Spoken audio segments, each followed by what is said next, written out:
a control room in Abbey Road. And Abbey Road, of course, is one of the most famous recording studios in the world, along with Motown and Muscle Shoals and God knows how many others. But Abbey Road is where so many film scores are recorded now. And, of course, it's where the Beatles recorded and many other people. 54 years ago, I used to come to Abbey Road.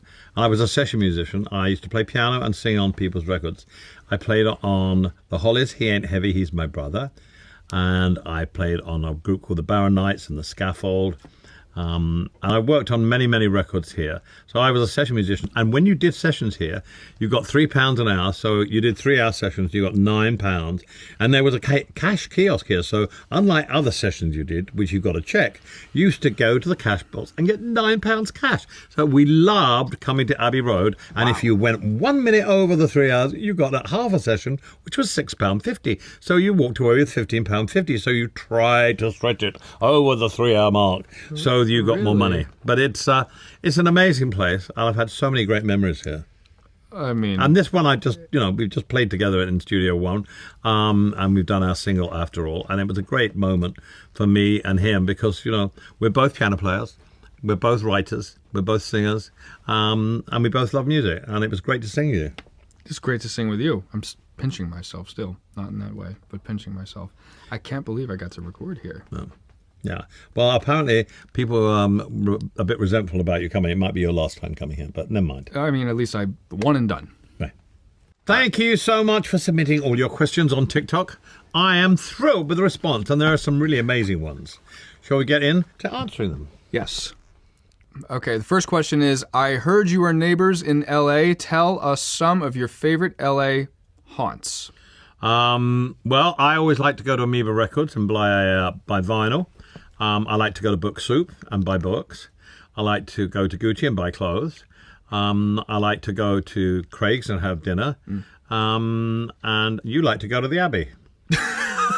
And amongst all of those other things you said, what are haunts? I didn't understand. Haunts, favorite places to go to. Oh, I was like, right, okay. What inspired you to write After All? And this is from Light Magenta 04.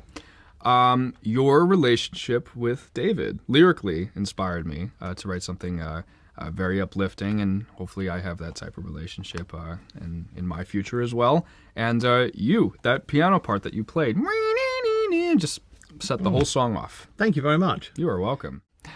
Here we go. How did you come up with the title of the song? Well, I think that's from Charlie Puth 2002. That might be my sister. Yeah, might be a big fan of yours. Might be a big...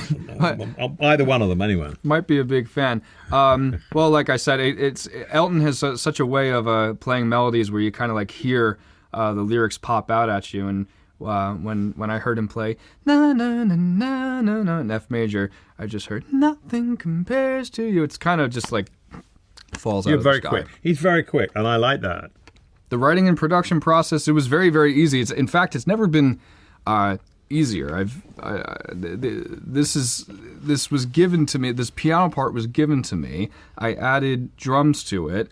I think the whole track was done in about a day.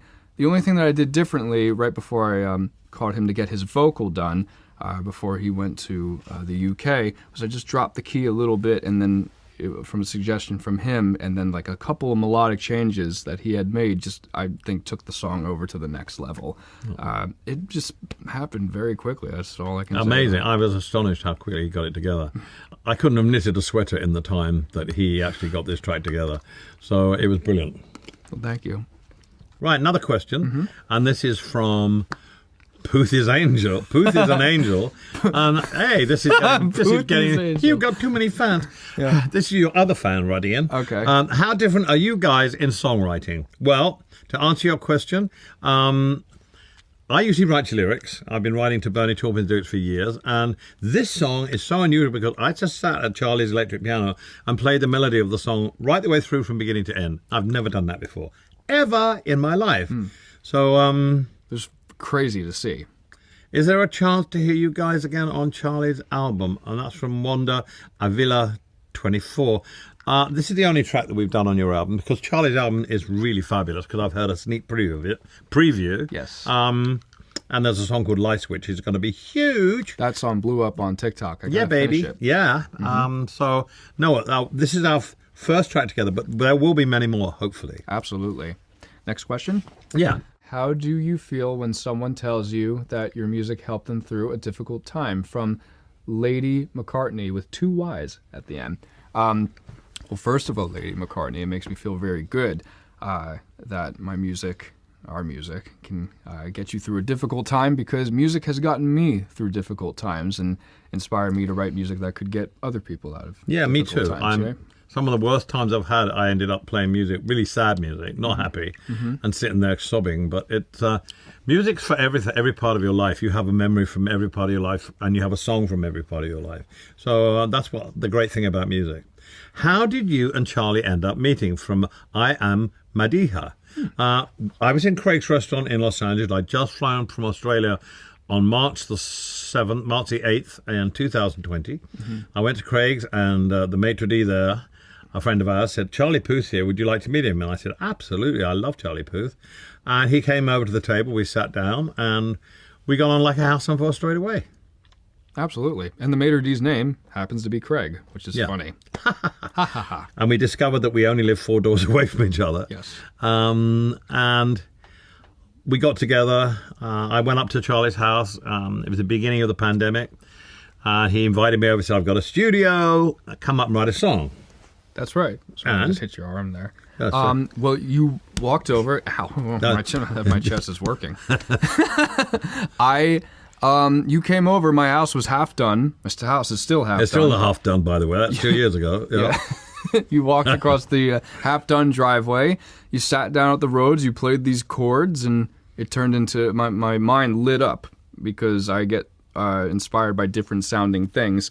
And the way that you played, it was familiar yet very futuristic Elton sounding, and I wanted to add to that by adding the big sounding drums and the punchiness of the record.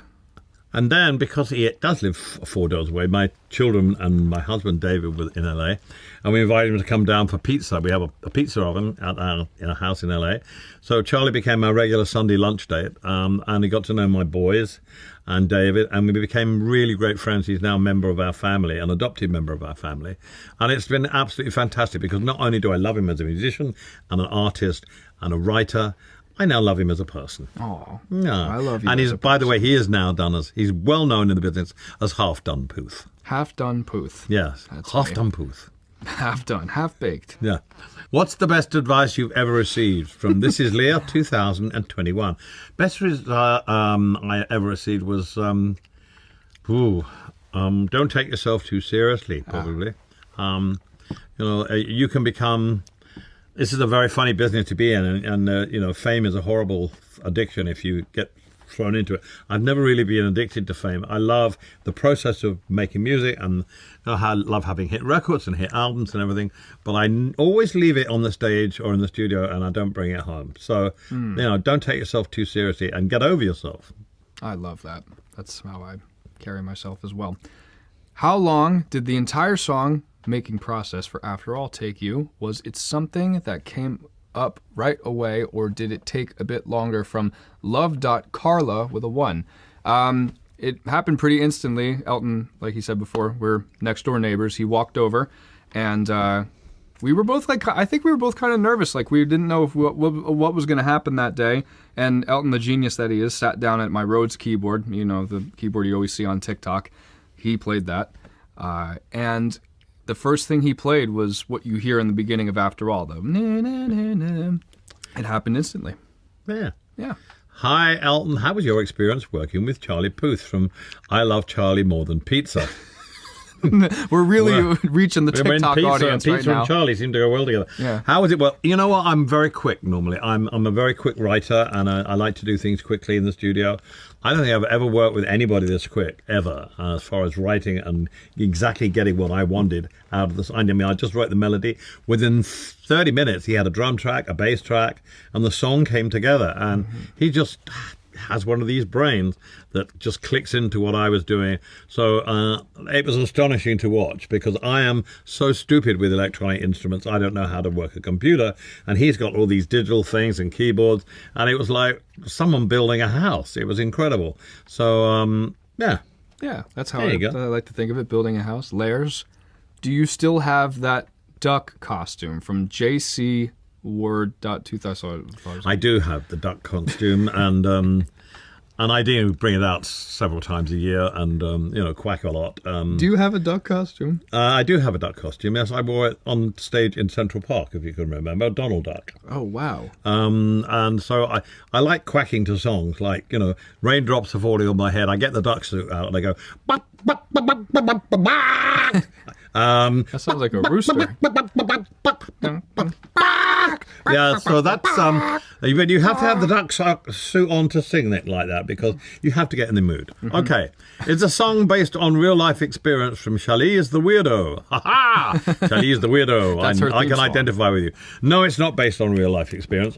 Although you wrote the lyric and said, I was inspired by, like I said before, your relationship you have with David.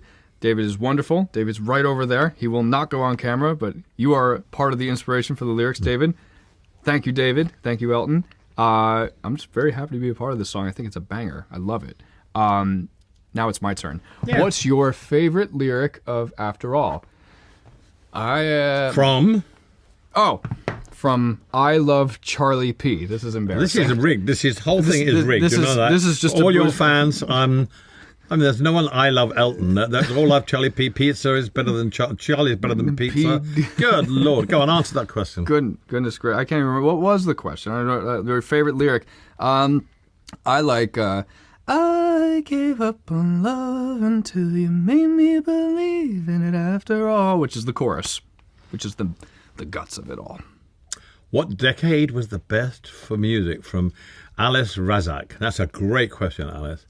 I think every decade has its moments. I grew up in the late 40s. I grew up in the 50s, which was not rock and roll, except when Elvis came along in 1957. And I would say the late 50s, early 60s, 70s were my favourite periods of music. Musicians were experimenting with themselves. The great jazz musicians, people were experimenting with music. Recording devices were getting more sophisticated. There were 4-track machines, 8-track machines, and so people were experimenting with sound. And I think the 60s and 70s was that fundamental thing, and then digital came in, and then things got even louder and more vibrant. So, yeah, but I'd say 60s, 70s. What would you say? I'd agree with you, and Right. just selfishly the 90s, because I was born in the 90s.